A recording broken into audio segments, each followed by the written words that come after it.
ಅಧ್ಯಾಯ 33. ಕೆಸರೂರಿನ ಕ್ರಾಂತಿಕಾರಿಗಳು ಅತ್ತ ಕೃಷ್ಣೇಗೌಡನ ಮನೆಗೆ ಕಲ್ಲು ಹೊಡೆಯುವ ದೆವ್ವಕ್ಕೆ ಮುಯಿ ತೀರಿಸುವ ತರಾತುರಿಯಲ್ಲಿದ್ದರೆ, ಇತ್ತ ಕೆಸರೂರಿನ ಟಿಬಿಯಲ್ಲಿ ಅಂಗಾಡಿ, ಜಯರಾಮ್, ರಾಮಚಂದ್ರ ಮುಂತಾದವರು ಪಾಟೀಲರ ಆಗಮನ ನಿರೀಕ್ಷಿಸುತ್ತಾ ಆತಂಕದಲ್ಲಿ ಕಾದಿದ್ರು. ಜೋಗಿ ಹಾಡ್ರ ನೋಟ್ಸ್ಗಳು, ಡೈರಿಗಳು ಎಲ್ಲವನ್ನೂ ಸಮಗ್ರವಾಗಿ ಅಭ್ಯಾಸ ಮಾಡಿದ್ದ ಪಾಟೀಲರು ಹೇಳಿದ ಮಾತುಗಳು ಅವರಿಗೆ ಬರಸಿಡಿಲಂತೆ ಎರಗಿದ್ವು. ಮತ್ತೇನು ಹೇಳಿದ್ರು ಎಂದು ಅವರು ಸಿದ್ದಪ್ಪನನ್ನು, ಮಹಮ್ಮದ್ನನ್ನು ಅನೇಕ ಬಾರಿ ಕೇಳಿದ್ರು. ಅಂಗಾಡಿಯಂತೂ ತನಗೆ ಇನ್ನೂ ರೋಮಾಂಚಕ ಕೆಲಸ ದೊರೆಯುತ್ತೆಂದು ತುಂಬ ಸಂತೋಷದಿಂದ, ನೋಡಿದ್ರಾ, ನಾನು ಹೇಳಲಿಲ್ವೇ, ಜಯರಾಮ್ ಹೇಳಿದ ಕತೆ ನಿಜ ಅಂತ ಆದರೂ ನನಗೆ ಲಾಭ, ಸುಳ್ಳಂತ ಆದರೂ ನನಗೆ ಲಾಭ ಎಂದು ಎಲ್ಲರಿಗೂ ಹೇಳಿ ಪಾಟೀಲರ ಆಗಮನವನ್ನು ಪ್ರತೀಕ್ಷೆಯಿಂದ ಕಾಯುತ್ತಿದ್ದ. ಅಷ್ಟರಲ್ಲಿ ಪಾಟೀಲರು ಬಂದರು. ಏನ್ರಯ್ಯ, ನನ್ನಂಥ ಒಬ್ಬ ರೋಗದ ಕೋಳಿ ಜೀವಕ್ಕೆ ಕಾವಲು ಕಾಯೋದ್ರ ಬದಲು ಅದ್ಯಾವುದೋ ಒಂದು ಪಿಸಾಚಿ ಕೃಷ್ಣೇಗೌಡರ ಮನೆಗೆ ಕಲ್ಲು ಹೊಡಿತಿದೆಯಂತೆ, ಅದನ್ನಾದರೂ ಬೆನ್ನತ್ತಬಾರ್ದೆ ಎಂದು ಹೇಳುತ್ತಾ, ಬೈ ಇವತ್ತು ಅವರನ್ನ ರಾಮಚಂದ್ರನ ನೋಡಿ ಅಂತ ಹೇಳಿ ಕಳಿಸಿದ್ದೆ, ಬಂದಿದ್ರ ರಾಮಚಂದ್ರ? ಇವತ್ತಿಂದ ನಾನು ಇನ್ನೊಂದು ತೀರ್ಮಾನ ಮಾಡಿದ್ದೇನೆ. ನನ್ನ ಹತ್ರ ಬರ್ತಾರಲ್ಲ ಗಾಳಿ ತಾಗ್ದವರು, ಭೀತಿ ಪಡ್ಕೊಂಡಿದ್ದೆ ಅನ್ನೋರು, ದೆವ್ವ ಮೆಟ್ಕೊಂಡಿದೆ ಅನ್ನೋರು, ಅವ್ರನ್ನೆಲ್ಲ ನೆಟ್ಟಿಗೆ ನಿಮ್ಮ ಸಂಘಕ್ಕೆ ಕಳಿಸ್ತೀನಿ. ಅವರಿಗೆ ಉಗಿದು ಬೈದು ಸಾಕಾಗಿ ಹೋಗಿದೆ, ನಿಮ್ಗಾದ್ರೂ ಕೊಂಚ ಕೆಲಸ ಕೊಡ್ಲಿ ಎಂದನ್ನುತ್ತಾ ಟಿ.ಬಿ. ಮೆಟ್ಟಲು ಹತ್ತಿ ಬಂದರು. ಬಂದಿದ್ರು ಸರ್, ಅವ್ರ ಕೇಸನ್ನ ಕೈಗೆ ತಗೊಂಡಾಗಿದೆ ಎಂದ ರಾಮಚಂದ್ರ. ಎಲ್ಲರೂ ಕುಳಿತರು. ಪಾಟೀಲರು ಎಲ್ಲರ ಮುಖ ನೋಡಿ, ಏನ್ರಯ್ಯ, ಎಲ್ಲರೂ ನನ್ನ ಮಾತನ್ನ ಭಾಳ ಸೀರಿಯಸ್ ಆಗಿ ತಗೊಂಡಾಗಿದೆ, ಯಾರ ಬೈಯಲ್ಲೂ ಸ್ವರನೇ ಇಲ್ಲ, ಮುಖ ನೋಡ್ತಿದ್ದೀರಲ್ಲ ಎಂದರು. ನೀವು ಜೋಗಿ ಹಾಡ್ರು ನೋಟ್ಸು, ಡೈರಿ ಎಲ್ಲನೂ ಅಭ್ಯಾಸ ಮಾಡಿದ್ದೀರಿ, ನಿಮ್ಮ ಮಾತನ್ನ ಸೀರಿಯಸ್ ಆಗಿ ತಗೋದಿದ್ರೆ ಹೇಗೆ ಸರ್ ಎಂದ ಬ್ರೀಡರ್ ಮಹಮ್ಮದ್. ಮಹಮ್ಮದ್, ನಿನಗೆ ತಲೆ ಮಂದ ಕಣಯ್ಯ. ಜೋಗಿ ಹಾಡ್ರ ಡೈರಿಗಳಿಗೂ ನೋಟ್ಸ್ಗಳಿಗೂ ಅವರ ಆಕಸ್ಮಿಕ ಮರಣಕ್ಕೂ ಯಾವ ರೀತಿ ಬಾದರಾಯಣ ಸಂಬಂಧ ಕಲ್ಪಿಸಿದೆಯೋ. ಏನಾದರೂ ಆತ್ಮಹತ್ಯೆ ಆಗಿದ್ರೆ ಬರೆದಿಡ್ಬೋದೇ ಹೊರತು, ಇಲ್ದಿದ್ರೆ ಯಾರು ತಮ್ಮ ಅಂತ್ಯ ನಿರೀಕ್ಷಿಸ್ತಾರಯ್ಯ? ಈ ಜಯರಾಮ್ ಕತೆ ಕಟ್ಕೊಂಡು ನೀವು ನನ್ನ ಅಂತ್ಯ ನಿರೀಕ್ಷಿಸ್ತಾ ಇದ್ದೀರಲ್ಲ ಹಾಗೆ. ನಿಮ್ಮ ವ್ಯವಹಾರ ನೋಡಿದ್ರೆ ಅಳಬೇಕೋ ನಗಬೇಕೋ ತಿಳಿತಿಲ್ಲ ಎಂದು ಗಹಗಹಿಸಿ ನಕ್ರು. ಹಾಗಾದ್ರೆ ಈಗ ಹೇಗೆ ಅವರು ಸತ್ತೇ ಇಲ್ಲ ಅಂತ ತೀರ್ಮಾನಕ್ಕೆ ಬಂದ್ರಿ ಸರ್? ನೀವು ಹೇಗೆ ಸತ್ತಿದ್ದೀರಿ ಅಂತ ನಂಬ್ಕೊಂಡು ಕತೆ ಕಟ್ಕೊಂಡು ಗೊಂದಲ ಆರಂಭಿಸಿದ್ರಿ? ಏನ್ ಸರ್, ಅವ್ರು ಸತ್ತಾಗ ನಾವೆಲ್ಲ ಇದ್ವಲ್ಲ ಸರ್. ಅವ್ರ ಹೆಂಡತಿ ಸಹಿತ ಪಾಟ್ನಾದಿಂದ ಬಂದಿದ್ರು. ನಾವೇ ಅವ್ರ ಪಾರ್ಥಿವ ಶರೀರನ ನವಿಲ್ಗುಂದಕ್ಕೆ ಅವ್ರ ಊರಿಗೆ ಕಳಿಸ್ಕೊಟ್ಟಿದೀವಿ ಎಂದ ಮಹಮ್ಮದ್. ಸರಿಯಪ್ಪ, ಇದು ಜೋಗಿ ಹಾಡ್ರು ಅಲ್ಲದೆ ಇರ್ಬೋದು ಅಂತ ಯಾರಾದರೂ ಪರೀಕ್ಷಿಸಿದ್ರೋ? ಅವರೇ ಅನ್ನೋದು ಗೊತ್ತಿರ್ಬೇಕಾದ್ರೆ ನಾವ್ಯಾಕೆ ಮಾಡೋಣ ಸರ್ ಅದನ್ನೆಲ್ಲ? ಅವರೇ ಅಂತ ಹೆಂಗ್ ಗೊತ್ತಾಯ್ತು?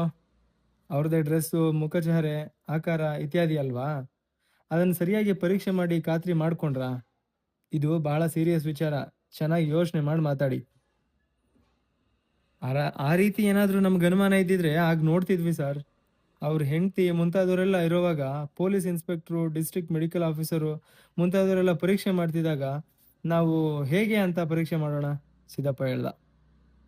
ಅದಕ್ಕೆ ಹೇಳಿದ್ದು, ಅವ್ರ ಹೆಂಡತಿ ಪಾಟ್ನಾಕ್ಕೆ ವರ್ಗವಾಗಿ 1.5 ವರ್ಷ ಆಗಿತ್ತು. ಹೋದ್ಮೇಲೆ ಅವರು ಒಮ್ಮೆಯೂ ಬರಲಾಗಿರಲಿಲ್ಲ. ಮೆಡಿಕಲ್ ಆಫೀಸರ್ಗೆ, ಪೊಲೀಸರಿಗೆ ಇದು ಜೋಗಿ ಹಾಳ್ರೆ ಅನ್ನೋದಕ್ಕಿಂತ ಇದು ಯಾವ ಥರದ ಸಾವು ಅನ್ನೋದು ಮುಖ್ಯ. ಹೃದಯಾಘಾತವೋ, ಕೊಲೆಯೋ, ಅಪಘಾತವೋ ಅನ್ನೋದೇ ತಲೆ ತಿಂತಿರ್ತದೆ. ಬೆಳಿಗ್ಗೆ ಲ್ಯಾಬ್ನಲ್ಲಿ ದೊಡ್ಡ ಸಾಹೇಬರು ತೀರ್ಕೊಂಡಿದ್ದಾರೆ ಅಂತ ವಾಚ್ಮನ್ ನಿಮಗೆ ಹೇಳ್ದ. ಪೊಲೀಸರಿಗೆ ಫೋನ್ ಮಾಡಿದ್ರಿ. ಅವರು ನಾವು ಬಂದು ಮಹಜರು ಮಾಡೋವರೆಗೂ ನೀವು ಅಲ್ಲಿ ಬಿಲ್ಕುಲ್ ಏನು ಮಾಡಿಕೊಡ್ದು ಅಂದಿದ್ದಾರೆ. ನೀವೆಲ್ಲ ಕಿಟಕಿಲಿ ಎಣುಕ್ತಾ ಹೊರಗಡೆ ಕಾಯ್ತಾ ಕುಳ್ತಿದ್ದೀರಿ. ಪೊಲೀಸ್ನವರು, ಡಾಕ್ಟ್ರು ಬಂದಿದ್ದು ಮಾರನೇ ದಿನ. ಅವರು ಬರೋದ್ರೊಳಗೆ ಹೆಣ ಕೊಳೆಯೋದ್ರ ಮುನ್ಸೂಚನೆಯಾಗಿ ಊದ್ಕೊಂಡಿರ್ತದೆ. ಅವರು ಹೆಂಡತಿ ಬಂದಿದ್ದು ಅದರ ಮಾರನೇ ದಿನ. ಅವರು ಜೋಗಿ ಹಾಲ್ರನ್ನ ನೋಡದೆ 1.5 ವರ್ಷ ಆಗಿತ್ತು. ದುಃಖದಲ್ಲಿದ್ದ ಆಕೆಗೆ ಇದನ್ನೆಲ್ಲ ಗಮನಿಸಬೇಕೆಂದು ಅನಿಸಿಯೇ ಇರಲಿಕ್ಕಿಲ್ಲ, ಅಲ್ವೇ? ಹೌದು ಸರ್, ನೀವು ಊಹಿಸಿರೋದೆಲ್ಲ ಅಕ್ಷರಶಃ ನಿಜ. ಹಾಗಾದ್ರೆ ಅಲ್ಲಿ ಸತ್ತಿರೋದು ಮತ್ಯಾರು? ಜೋಗಿ ಹಾಲ್ರು ಎಲ್ಲಿದ್ದಾರೆ? ಸಿದ್ದಪ್ಪ ಕೇಳ್ದ. ನನಗೇನಯ್ಯ ಗೊತ್ತು ಎಲ್ಲಿದ್ದಾರೆ, ಸತ್ತೋರು ಯಾರು ಅಂತ? ಹಾಗೆಲ್ಲ ಸಿದ್ದಪ್ಪ, ಇದನ್ನು ಯಾಕೆ ಹೇಳಿದೆ ಅಂದರೆ, ಇಲ್ಲಿನ ಸರ್ಕಲ್ ಇನ್ಸ್ಪೆಕ್ಟ್ರು ಶರೀಫ್ ನನ್ನ ಹತ್ರ ಬಂದಿದ್ದ. ಅಂಗಾಡಿ ಸ್ಟೇಷನ್ಗೆ ಹೋಗಿ ಹಳೆ ದಾಖಲೆನೆಲ್ಲ ತೆಗೆಸಿದ್ದನ್ನು ನೋಡಿ ಗಾಬರಿ ಬಿದ್ದು ಆತ ನಿಜಕ್ಕೂ ಬಂದಿರೋದು ಯಾಕೆ ಅಂತ ಕೇಳೋದಕ್ಕೆ. ಆಗ ಅವನ ಜೊತೆ ಅದು ಇದು ಮಾತಾಡ್ತಾ ಜೋಗಿ ಹಾಳ್ರ ಹೆಂಡ್ತಿ ಅವನ ಗಂಡ ಕಳೇಬರನ ಗುರ್ತು ಹಿಡಿಯೋದಕ್ಕೆ ಆಗಲಿಲ್ಲ. ನಾನು ಪಾಟ್ನಾದಲ್ಲಿರ್ತಾ 1.5 ವರ್ಷ ಆಯಿತು, ಅಲ್ಲದೆ ಕಳೇಬರ ಊದ್ಕೊಂಡಿತ್ತು ಅಂತ ಹೇಳಿದ್ರಂತೆ. ಪೊಲೀಸ್ನವ್ರಿಗೆ ಈ ಹೇಳಿಕೆ ತಗೊಳ್ಳೋದಕ್ಕೆ ದೊಡ್ಡ ಪೀಕಲಾಟಕ್ಕೆ ಇಟ್ಕೊಂಡಿತ್ತಂತೆ. ಕೊನೆಗೆ ಇನ್ಶೂರೆನ್ಸ್ ಕಂಪ್ನಿಯವರು ನೀವು ಹೀಗೆಲ್ಲ ಹೇಳಿದ್ರೆ ಅವರ ಮರಣ ನಂತರ ನಮಗೆ ಸಿಕ್ಕೋ 8 ಲಕ್ಷ ಇನ್ಶೂರೆನ್ಸ್‌ಗೆ ತೊಂದರೆ ಆಗತ್ತೆ. ಅಷ್ಟೊಂದು ಜನ ಅವರ ಸಹೋದ್ಯೋಗಿಗಳು ದಿನ ನೋಡ್ತಿದ್ದವರು ಒಂದು ಚಕಾರ ಎತ್ತದೆ ಇರಬೇಕಾದ್ರೆ, ನೀವು ಹೀಗೆಲ್ಲ ಅನುಮಾನಿಸೋದು ಸರಿಯೇ? ಎಂದ ಮೇಲೆ ಅವರು ಸುಮ್ಮನಾದ್ರಂತೆ. ಜೋಗಿ ಹಾಲ್ರ ಸಾವಿನ ಮೇಲೆ ನಡೆದಿರೋ ಹಗರಣವನ್ನೆಲ್ಲ ವಿವರಿಸ್ತಾ, ಪಾರ್ಲಿಮೆಂಟ್‌ನಲ್ಲಿ ನಮ್ಮ ವಿಜ್ಞಾನಿಗಳನ್ನೆಲ್ಲ ಕೊಲ್ಲೋ ಸಂಚು ನಡೆದಿದೆ ಅಂತ ಗಲಾಟೆ ಎದ್ದಾಗ, ಇನ್ನು ಅದರೊಳಗೆ ಜೋಗಿ ಹಾಲ್ರದು ಒಂದು ಸೇರಿಕೊಂಡಿತೆಂಬ ಬಯಕೆ ಆ ಕೇಸನ್ನ ಹಾಗೆ ಉಪೇಕ್ಷಿಸಿ ಅಂತ ಮೇಲಿನಿಂದಲೇ ಸೂಚನೆ ಬಂತಂತೆ. ಈಗ ನೋಡಿ, ಸತ್ತೋರು ಜೋಗಿ ಹಾಲ್ರೆ ಅನ್ನೋದಕ್ಕೆ ನಿಮಗೆ ಪೊಲೀಸ್ನವರು, ಡಾಕ್ಟ್ರು, ಅವ್ರ ಹೆಂಡ್ತಿ ಇವರೆಲ್ಲ ಸಾಕ್ಷಿ. ಅವ್ರಿಗೆ ನೀವೆಲ್ಲ ಸಾಕ್ಷಿ. ಒಟ್ನಲ್ಲಿ ಈಗ ಸತ್ತೋರು ಯಾರಂತಾನೇ ಗೊತ್ತಿಲ್ಲ. ಜೋಗಿ ಹಾಲ್ರು ಪತ್ತೆ ಇಲ್ಲ. ಅವರು ಎಲ್ಲಾದ್ರೂ ಇದ್ರೆ ನಮಗೆ ಒಂದು ಸುಳಿವಾದ್ರೂ ಸಿಗ್ತಿರ್ಲಿಲ್ವೇ ಸಾರ್? ನೀವು ಸುಮ್ನೆ ನಮ್ಮ ಕತೆಗೆ ಒಂದು ಪ್ರತಿ ಕತೆ ಕಟ್ತಿದೀರಿ ಅಷ್ಟೇ. ಅಂಗಾಡಿ, ನನಗೆ ಜೋಗಿ ಹಾಲ್ರ ಸಾವು ಕೊಲೆಯೋ, ಖೂನಿಯೋ ಅನ್ನೋದ್ರ ಬಗ್ಗೆ ಸ್ವಲ್ಪವೂ ಕುತೂಹಲ ಇಲ್ಲ. ನಾನಿದನ್ನ ಯಾಕೆ ಹೇಳ್ದೆ ಅಂದ್ರೆ, ನೀವು ಪತ್ತೇದಾರಿ ಜೊತೆಗೆ ಕೆಲವು ತತ್ವನೂ ಪತ್ತೆ ಮಾಡೋದಕ್ಕೆ ಹೊರಟಿದ್ದೀರಿ ಅದಕ್ಕೆ.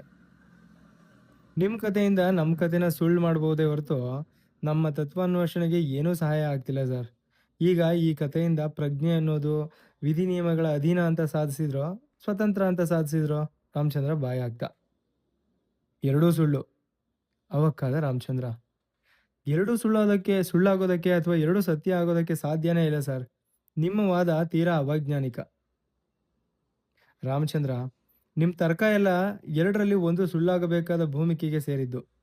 ನಾವು ಎಲ್ಲ ಯಾವುದೋ ಒಂದು ನಂಬಿಕೆ ಮೇಲೆ ಒಂದನ್ನು ವಾಸ್ತವ ಸತ್ಯಾಂಶ ತಿಳಿದು ಕಾರ್ಯಕಾರಣ ಪ್ರಪಂಚನ ನಿರ್ಮಿಸಿದ್ದೇವೆ. ಆ ಪರಿಧಿಯೊಳಗೆ ನಮ್ಮ ಗ್ರಹಿಕೆಗಳು ಎರಡರಲ್ಲಿ ಒಂದು ಸತ್ಯ ಆಗೋದು. ಈಗ ನೋಡಿ, ಜೋಗಿ ಹಾಲ್ರು ಸತ್ತಿದ್ದಾರೆ ಅನ್ನೋದು ನಮ್ಮೆಲ್ಲರ ಒಂದು ಜನಜನಿತ ನಂಬಿಕೆ. ಅದನ್ನು ನಿಮಗೆ ಹೇಗೆ ಗೊತ್ತು ಅಂತ ತೀವ್ರವಾಗಿ ಪ್ರಶ್ನೆ ಮಾಡ್ತಾ ಹೋದ್ರೆ ನೀವೆಲ್ಲ ಅಸ್ಪಷ್ಟವಾಗೋದಕ್ಕೆ ಶುರುವಾದ್ರಿ. ಅಂದರೆ ಏನರ್ಥ? ಹಿಂದೆ ನಡೆದಿರೋದನ್ನಿರಲಿ, ಕಣ್ಣೆದುರು ನಡೆಯೋ ವರ್ತಮಾನನೂ ಕರಾರುವಕ್ಕಾಗಿ ಗ್ರಹಿಸ್ತಿದ್ದೀವಿ ಅಂತ ಹೇಳೋದಕ್ಕೆ ಸಾಧ್ಯವಿಲ್ಲ. ಏನು ಸರ್ ನೀವು ಹೇಳೋದು? ನಮ್ಮೆಲ್ಲರ ಕಣ್ಣೆದುರಿಗೂ ನೀವು ಕುಳಿತಿರೋದು, ಮಾತಾಡ್ತಿರೋದು ಕರಾರುವಕ್ಕಾಗಿ ನಾವು ಗ್ರಹಿಸ್ತಿಲ್ವೇ? ವಿಜ್ಞಾನಿಯಾಗಿ ನೀವೇ ಹೀಗಂದ್ರೆ ಹೆಂಗೆ ಸರ್? ವಸ್ತು ಸತ್ಯಾಂಶ ಅನ್ನೋದೇ ಇಲ್ಲ ಅಂತ ಆದರೆ ಹಿಂದಿನ ತತ್ವಗಳನ್ನೆಲ್ಲ ನ್ಯೂಟನ್, ಡಾರ್ವಿನ್, ಐನ್ಸ್ಟೀನ್ ಇವರೆಲ್ಲ ಅನ್ವೇಷಣೆ ಮಾಡ್ತಾನೆ ಇರಲಿಲ್ಲ. ರಾಮಚಂದ್ರ ಬಲವಾದ ಪಟ್ಟು ಹಾಕ್ದ. ಒಂದೊಂದು ಭೂಮಿಕೆಗೆ ಒಂದೊಂದು ತತ್ವ. ವಿಜ್ಞಾನಿಯಾಗಿ ಹೀಗೆ ಹೇಳಕೂಡದೆಂದಿರಲ್ಲ. ವಿಜ್ಞಾನ ಈಗ ತೀರ್ಮಾನದ ಹಂತದಲ್ಲಿದೆ. ಬೆಳಕು ಕಣಗಳೋ ಅಲೆಗಳೋ ಹೇಳಿ? ನಾವು ತಿಳಿದ ಹಾಗೆ ಭೌತಶಾಸ್ತ್ರ ವಸ್ತು ಸತ್ಯದ ಮೇಲೆ ಬಲವಾಗಿ ನಿಂತಿರೋ ವಿಜ್ಞಾನ ಅಲ್ವೇ? ಅದು ಹೇಳುತ್ತೆ ಬೆಳಕು ಅಲೆ ಅಂತ. ನೋಡಿದವನಿಗೆ ಅಲೆ, ಕಣ ಕಣ ಅಂತ ನೋಡಿದವನಿಗೆ ಕಣ. ಬೆಳಕು ಅಲೆ ಅಂತ ನೋಡಿದವನಿಗೆ ಅಲೆ, ಕಣ ಅಂತ ನೋಡಿದವನಿಗೆ ಕಣ. ಯಾಕೆಂದ್ರೆ ವೀಕ್ಷಿಸುವ ಮನುಷ್ಯ ಪ್ರಜ್ಞೆ ಆ ಪ್ರಯೋಗದ ಒಂದು ಭಾಗ. ಯೋಚನೆ ಮಾಡಿ. ಅಲ್ಲ, ಅದನ್ನಾದರೂ ವಸ್ತುನಿಷ್ಠ ಉಪಕರಣಗಳ ಸಹಾಯದಿಂದ ಪ್ರಯೋಗ ಮಾಡಿ ತೀರ್ಮಾನಕ್ಕೆ ಬಂದು ವಸ್ತು ಸತ್ಯ ಹೀಗೆ ಅಂತ ಪ್ರತಿಪಾದಿಸ್ತಾರೆ ಸರ್. ಅವರು ಪ್ರತಿಪಾದಿಸಿದ್ದು ವಸ್ತು ಸತ್ಯ ಅಲ್ಲ, ನಮ್ಮ ಪ್ರಜ್ಞೆಯನ್ನ, ವ್ಯಕ್ತಿ ಸತ್ಯನ. ಇರಲಿ, ಈಗ ಇನ್ನೊಂದು ಭೌತ ವಿಜ್ಞಾನದ ನಿಯಮನ ಹೇಳ್ತೀನಿ ಕೇಳಿ. ಒಂದು ವಸ್ತುವಿನ ವೇಗ ಬೆಳಕಿನ ವೇಗಕ್ಕೆ ಸಮೀಪಿಸ್ತಾ ಅದು ಹೋಗ್ತಿರೋ ದಿಕ್ಕಿನ ಉದ್ದವನ್ನ ಕಳ್ಕೊಳ್ತಾ ಬರ್ತದೆ ಅನ್ನೋದೊಂದು ನಿಯಮ. ಒಂದು ಗಜಕಡ್ಡಿ ಬೆಳಕಿನ ವೇಗ ಸಮೀಪಿಸ್ತಾ ಅದು ಒಂದು ಅಡಿ ಆಗ್ತದೆ ಅನ್ನಿ. ಅದನ್ನು ನೋಡೋದು ಹೇಗೆ? ನಾವು ಅದನ್ನು ತಿಳಿಯೋದಕ್ಕೆ ಗಜಕಡ್ಡಿ ವೇಗದಲ್ಲಿ ಹೋಗಬೇಕು. ಆಗ ನಮ್ಮ ಗಜಕಡ್ಡಿನೂ ಗಿಡ್ಡ ಆಗ್ತದೆ. ಗಜಕಡ್ಡಿನ ಅಳೆದ್ರೆ ಆಗ ಅಳತೆಗೆ ಸರಿಯಾಗಿರ್ತದೆ. ಅಂದರೆ ಮೇಲಿನ ನಿಯಮ ನಮ್ಮ ಪ್ರಜ್ಞೆ ಎಂದೂ ಹೊರೆ ಹಚ್ಚಲಾರದ ವಸ್ತು ಸತ್ಯ. ಇದನ್ನೆಲ್ಲ ಯಾಕೆ ನಿಮಗೆ ಕೊರದೆ ಅಂದರೆ, ನೀವು ಬರೇ ಜೋಗಿ ಹಾಲ್ರ ಸಾವಿನ ರಹಸ್ಯ ಪತ್ತೆ ಮಾಡೋದಕ್ಕೆ ಹೊರಟಿಲ್ಲ. ಮನುಷ್ಯ ಪ್ರಜ್ಞೆ ವಿಧಿ ನಿಯಮಗಳ ಅಧೀನನೋ ಅಥವಾ ಸ್ವತಂತ್ರನೋ ಅಂತ ಕಲಾಕೃತಿ ಮುಖಾಂತರ ಪತ್ತೆ ಮಾಡೋದಕ್ಕೆ, ತತ್ವಾನ್ವೇಷಣೆ ಮಾಡೋದಕ್ಕೆ ಹೊರಟಿದ್ದೀರಾ. ಇದು ಈ ವಿಶ್ವದ ಚಿದಂಬರ ರಹಸ್ಯ. ಯಾವನು ಹೇಗೆ ನಂಬ್ತಾನೋ ಹಾಗೆ ಕಾಣ್ತಾ ಹೋಗುತ್ತೆ. ಜಯರಾಮನಿಗಿಂತ ಮುಂಚೆ ನಾನೇ ಕತೆ ಹೇಳಿ ಜೋಗಿ ಹಾಲ್ರು ಸತ್ತಿಲ್ಲ ಅಂತ ಮುಕ್ತಾಯ ಮಾಡಿದ್ರೆ ಅಂಗಾಡಿಗೆ ಅಂಥದೇ ಸಾಕ್ಷಿ ಸಿಗ್ತಾ ಹೋಗ್ತಿತ್ತು. ಹಾಗಾದ್ರೆ ಜೋಗಿ ಹಾಲ್ರು ಸತ್ತಿಲ್ಲ ಅಂತ ನಂಬ್ಕೊಂಡು ಅನ್ವೇಷಣೆ ಮಾಡ್ತಾ ಹೋದ್ರೆ ಸಿಗ್ತಾರಾ ಸರ್? ಅಂತ ನಂಬಿಕೆ ಬರೋ ಅಂತ ಆಧಾರ ನಿಮಗೆ ಸಿಕ್ಕು ಅವರು ಸತ್ತಿಲ್ಲದೆ ಇದ್ರೆ ನಿಮಗೆ ಸಿಗ್ತಾರೆ. ಅದೇನೇ ಇರಲಿ, ಸಾಕ್ಷ್ಯಗಳು ಮಾತ್ರ ಸಿಗ್ತಾನೆ ಹೋಗ್ತವೆ. ಅದಿರಲಿ, ಈಗ ನೀವು ಹೊರಟಿರೋದು ಸಾಕ್ಷ್ಯಾಧಾರಗಳ ಮೇಲೆಲ್ಲ, ಕತೆ ಕಟ್ಟಿಕೊಂಡು ಅದಕ್ಕೆ ಸಾಕ್ಷ್ಯಾಧಾರ ಹುಡುಕ್ತಾ ಚಿದಂಬರ ರಹಸ್ಯ ಭೇದಿಸೋದಕ್ಕೆ. ನೆನಪಿರ್ಲಿ, ನಿಮಗೆ ಸಿಕ್ಕುವ ಸಾಕ್ಷ್ಯಾಧಾರಗಳೇ ಬೇರೆಯವರಿಗೆ ಬೇರೆ ಕತೆಗಳಿಗೆ ಸಾಕ್ಷ್ಯಾಧಾರ ಆಗಿರ್ತವೆ. ಅತಿ ಬುದ್ಧಿಯ ಅವಿವೇಕ ಮಾಡ್ತಿದ್ದೀರಾ. ನನ್ನ ಹತ್ರ ಕಾಲು ಉಳುಕಿದ್ರು ಗಾಳಿ ತಾಗಿದೆ, ಭೀತಿ ಮೆಟ್ಕೊಂಡಿದೆ ಅಂತ ಬರ್ತಾರೆ. ಅವರೊಂದು ಥರದ ಅಜ್ಞಾನದ ಅವಿವೇಕಿಗಳಾದ್ರೆ, ನೀವು ಇನ್ನೊಂದು ಥರದವರು ಎಂದು ಬೈದು ವಾಚ್ ನೋಡ್ಕೊಳ್ತಾ ಎದ್ರು. ಇದೇನು ಸರ್ ಹೊರಟೇ ಬಿಟ್ರಾ ಎಂದು ಎಲ್ಲ ಕೇಳಿದ್ರು. ಬರ್ತೀನ್ರಪ್ಪ, ಯಾರಿಗೋ ಹೇಳಿದ್ದೀನಿ, ಅವರನ್ನ ಸುಮ್ಮನೆ ಕಾಯಿಸೋದು ಚೆನ್ನಾಗಿರಲ್ಲ. ಇಡೀ ಜೀವಮಾನ ಕಳೆದ್ರೂ ಮುಗಿದಿರೋ ತರ್ಕ ಹಿಡ್ಕೊಂಡು ಕೂತಿದ್ದೀರಿ ಎಂದು ಪಾಟೀಲರು ಟಿ.ಬಿ. ಮೆಟ್ಟಿಲುಗಳನ್ನು ಇಳಿದು ಕತ್ಲಲ್ಲಿ ನಡೆದೇ ಬಿಟ್ರು. ಪಾಟೀಲರು ಅತ್ತ ಹೋದ ಕೂಡಲೇ, ಏನ್ರಯ್ಯ ಈ ಮುದುಕ, ಜೋಗಿ ಹೇಳ್ರು ಸತ್ತೇ ಇಲ್ಲ ಅಂತ ಹೇಳಿ ನಮಗೆ ಶಾಕ್ ಕೊಟ್ನಲ್ಲ ಎಂದ ಸಿದ್ದಪ್ಪ. ಸತ್ತಿಲ್ಲ ಅಂತಾನೆ ಇಟ್ಕೊಳ್ಳಿ, ಯಾರೋ ಅಪಹರಿಸಿ ಇನ್ಯಾರದೋ ಹೆಣ ಹಾಕಿದ್ದಾರೆ ಅಂತಾನೆ ಇಟ್ಕೊಳ್ಳಿ, ನಾನು ಪತ್ತೆ ಮಾಡೋದಕ್ಕೆ ಪ್ರಯತ್ನಿಸುತ್ತಿರೋದು ಯಾಕೆ ಅಂತ. ಕೊಲೆ ಪಾತಕೇನಲ್ಲ ಎಂದ ಅಂಗಾಡಿ. ಸತ್ತಿಲ್ದೆ ಏನ್ರಿ, ನಮ್ಮ ವಾದಕ್ಕೆ ಪ್ರತಿವಾದಂತ ಮುದುಕ ಆಗಿ ಹೇಳಿದಾನೆ ಅಷ್ಟೆ. ಇವನೊಬ್ಬ ವಿಚಿತ್ರ ಮುದುಕ ಕಣೆಯ. ಸಿನಿಕು ಅನ್ನೋಣ ಅಂದ್ರೆ ಹಂಗೂ ಹೇಳಂಗಿಲ್ಲ, ವಿಜ್ಞಾನಿ ಅಂದ್ರೆ ಹಂಗೂ ಹೇಳಂಗಿಲ್ಲ, ವಿಚಾರವಾದಿ ಅಂದ್ರೆ ಹಂಗೂ ಹೇಳಂಗಿಲ್ಲ ಎಂದು ಸಿದ್ದಪ್ಪ ಗೊಣಗಿದ. ಅದೇನಾದ್ರೂ ಇರ್ಲಿ ಸಿದ್ದಪ್ಪ, ಕೆಸರೂರು ಹೈಬ್ರಿಡ್ ಹುಡ್ಕೋದಕ್ಕೆ ನಾನು ಬರಲೇಬೇಕು. ನಮ್ಮೆಲ್ಲ ಪತ್ತೇದಾರಿ, ಸಂಶೋಧನೆ, ಅನ್ವೇಷಣೆಯ ಕೊನೆಯ ಹಂತ ಅದು. ಗೋಸಾಯಿಗಳ ಜೊತೆ ಎಚ್ಚರಿಕೆಯಿಂದ ಇರಬೇಕಾದ ಅಗತ್ಯ ಇದೆ. ಏನಯ್ಯ, ಎಕರೆಗೆ 1 ಟನ್ ಕೊಡೋ ಗಿಡ ಅಂದರೆ ಈಗಿನ ಬೆಲೆಯಲ್ಲಿ 3 ಲಕ್ಷ. ಯಾವುದನ್ನು ಬೆಳೆಯೋದ್ರಿಂದಲೂ ಇಷ್ಟೊಂದು ಲಾಭ ಇಲ್ವಲ್ಲ ಎಂದು ಅಂಗಾಡಿ ಸಿದ್ದಪ್ಪನನ್ನ ಎಚ್ಚರಿಸಿದ. ನಮ್ಮನ್ನು ನಿಜವಾಗ್ಲೂ ತರ್ಕದಲ್ಲಿ ಸೋಲಿಸಿದ ಕಣೆಯ ಈ ಮುದುಕ. ನಮ್ಮ ಅಖಾಡದಲ್ಲೇ ನಮ್ಮನ್ನು ಸೋಲಿಸೋರ ಬಗ್ಗೆ ನನಗೆ ಗೌರವ ಇದೆಯಪ್ಪ ಎಂದು ರಾಮಚಂದ್ರ ಪಾಟೀಲರ ಬಗ್ಗೆ ಮೆಚ್ಚುಗೆ ಸೂಚಿಸುತ್ತಾ ಜಯರಾಮನ ಕಡೆ ತಿರುಗಿ, ಏನು ಜಯರಾಮ್, ಒಂದು ಮಾತು ಇಲ್ಲದೆ ಮಂಕನ ಥರ ಕೂತಿದೆಯಲ್ಲೋ, ಯಾಕೋ ಸುಮ್ಮನೆ ಕುಳಿತೆ ಎಂದು ಕೇಳ್ದ. ಏನಿಲ್ಲ, ನಮ್ಮ ಹುಡುಗರನ್ನ ದೆವ್ವದ ಮೇಲೆ ಚೂ ಬಿಟ್ಟಿದೀವಲ್ಲ, ಏನು ಮಾಡ್ತಿರ್ಬೋದು ಅಂತ ಯೋಚಿಸ್ತಿದ್ದೆ ಅಂದ ಜಯರಾಮ್. ಇಲ್ಲೇ ಊಟ ಮಾಡಿ ಎಂದ ಅಂಗಾಡಿ. ಟಿ.ಬಿ. ಮೇಟಿಗೆ ಊಟಕ್ಕೆ ಹೇಳಿ ಅಲ್ಲೇ ಹರಡುತ್ತಾ ಕುಳಿತರು. ಊಟ ಮುಗಿದು ಅವರು ಹೊರಬರುವ ವೇಳೆಗೆ ಸರಿ ರಾತ್ರಿ ಆಗಿತ್ತು. ಆಮೇಲೂ ಅವರು ಟಿ.ಬಿಯಲ್ಲೇ ಕುಳಿತು ಹರಟೆ ಕೊಚ್ತಾ ಇದ್ರು. ತಮ್ಮ ಅನ್ವೇಷಣೆಯ ಅಂತಿಮ ಹಂತ ಕೆಸರೂರು ಹೈಬ್ರಿಡ್ ನೋಡಿದರೆ ಮುಗಿಯಿತೆಂದು ಅವರಿಗೆಲ್ಲ ಒಂದು ಬಗೆಯ ನೆಮ್ಮದಿಯಾಗಿತ್ತು. ಅಷ್ಟು ಹೊತ್ತಿಗೆ ಸರಿಯಾಗಿ ನೆಲ ನಡುಗುವಂತೆ ಢೋಮ್ ಎಂದು ಒಂದು ಭಯಂಕರ ಆಸ್ಫೋಟನೆಯ ಸದ್ದು ಕೇಳಿಸ್ತು. ಕೆಸರೂರಿನ ಬಳಿಯ ಪರ್ವತ ಶ್ರೇಣಿಗಳಲ್ಲೊಂದು ಜ್ವಾಲಾಮುಖಿ ಆಸ್ಫೋಟನೆಗೊಂಡಂತಿತ್ತು ಆ ಸದ್ದು. ಎಲ್ಲ ಕಂಗಾಲಾಗಿ ಮೌನವಾದರು. ಆ ಮೌನದಲ್ಲಿ ಎಲ್ಲೋ ದೂರ ಅಯ್ಯೋ ಅಮ್ಮ ಎಂದು ಮಾನವರ ಆರ್ತನಾದ ಅವರೆಲ್ಲರಿಗೂ ದಿಗಿಲಿಕ್ಕಿಸುವಂತೆ ಕೇಳಿದ್ವು. ಟಿ.ಬಿಯಲ್ಲಿ ಕುಳಿತಿದ್ದ 6 ಜನರು ಹೌಹಾರಿ ಎದ್ದು ನಿಂತರು. ಮೆಟ್ಟಿಲನ್ನಿಳಿದು ಮುನ್ನಡೆದರು. ನಿದ್ರಿಸುತ್ತಿದ್ದ ಕೆಸರಿನ ಜನಕ್ಕೆ ಇದರ ಪರಿವೆ ಇದ್ದಂತಿರಲಿಲ್ಲ. ಅಷ್ಟರಲ್ಲಿ ಆ ಚೀರಾಟ ಕೆಸರೂರಿನ ಹೊರವಲಯದಿಂದ ಕೆಸರೂರಿಗೆ ಹತ್ತಿರ ಆಗತೊಡಗಿತು. 6 ಜನವು ನೋಡುತ್ತಿದ್ದಂತೆ ದೂರದಿಂದ ಬರುತ್ತಿದ್ದ ಬೀದಿ ದೀಪದ ಬೆಳಕಿನಲ್ಲಿ ಬೀದಿಯಲ್ಲಿ 4 ವಿಕಾರಾಕೃತಿಗಳು ಕರ್ರಗೆ ಕಾಣಿಸ್ಕೊಂಡವು. ನೋಡುತ್ತಿದ್ದವರಿಗೆ ಎದೆ ಝಲ್ಲೆಂದಿತ್ತು. ಮೈಯೆಲ್ಲ ಟಾರ್ ಮೆತ್ಕೊಂಡು ಆಕಾರವೇ ನಶಿಸಿದ್ದ 4 ರಸ್ತೆ ದೀಪಕ್ಕೆ ಹತ್ರ ಆದರು. ಇವರಾರಿಗೂ ಏನು ಮಾಡಬೇಕೆಂದು ತೋಚದೆ ಮುಂದೇನಾದೀತೆಂದು ನಿರೀಕ್ಷಿಸಿದರು. ಅಷ್ಟರಲ್ಲಿ ಹೊರಲುತ್ತಿದ್ದ 4ರಲ್ಲಿ ಒಂದು ಆಕೃತಿ ಧಪ್ ಎಂದು ಕುಸಿಯಿತು. ಇನ್ನೂ ಹೆಜ್ಜೆ ಇಡುತ್ತಾ ಮುಂದುವರುತ್ತಿದ್ದ 3 ಮೆತ್ತುಕೊಂಡಿದ್ದ ಟಾರಿನ ಭಾರಕ್ಕೆ ಬಾಳೆಹಣ್ಣಿನ ಸಿಪ್ಪೆ ಸುಲಿದಂತೆ ಸುಲಿದು ಚರ್ಮದೊಳಗಿನ ಬಿಳಿ ಚರಣ ಕಾಣಲಾರಂಭಿಸಿತು.